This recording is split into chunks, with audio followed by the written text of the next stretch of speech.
So it seems like you like to understand things fundamentally and figure out how to try to exploit them. Yeah, You were talking to me a I little would bit say that about is true.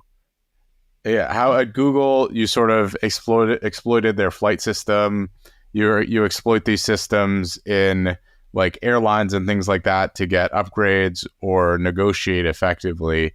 Can you tell me a little bit about some of those types of things and how you sort of came about finding them? I think understanding systems in general is just incredibly powerful. Knowing why things work the way they work. And at this point, I don't mean tactical. I mean like just a general system, like how Delta sells their flights or whatever, allows you to make much better use of it than the typical use case. So what you're asking about with flights was actually like,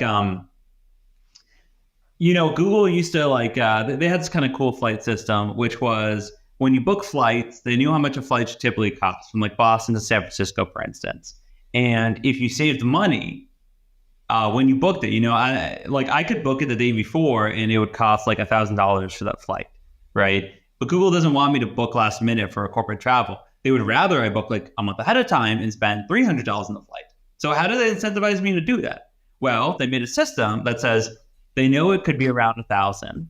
So if I book it at 300 and I save them money, they'll take half of that, half of the 700, and give it to me as credits. And so in the future, I could then use those credits to upgrade my flight to first class. They win, I win. Really nice system.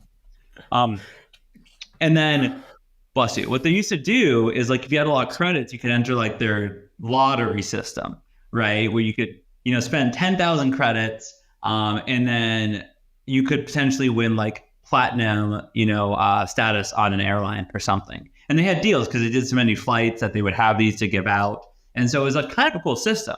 And so what I did was I knew that everybody would bid on all of the ones that were super well known. Like people would not bid as often on like Hawaiian Air or like hotel brands that only existed in a few cities. And so people would spend all of their reward points on the other ones. And if I entered the lottery for the really rare program, I might win it. And that's exactly what happened. I won status at, I think it was Kimpton Hotels. But what I also knew was that all of these different hotel systems and all of these airlines want to compete for your business travel. So after I won this status, I just called the competing companies, like I think it was IH3, and just asked them like, hey, I travel a lot. I can show you this because I have status on this airline or this hotel program, whichever it was. Will you guys match it? And then I'll book with you if you match it.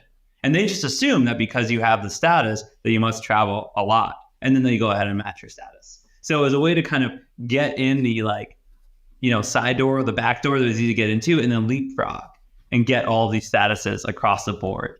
And like, it's all about understanding the system to do it, right? Like I followed every rule, Google was happy. I saved them money. These airlines were happy. I flew with them. But you end up with this kind of cool system. And this is like kind of like always true. Just understanding systems really pays off. And this can like parlay also into like negotiations, like how we like as a consulting company, like negotiate our contracts.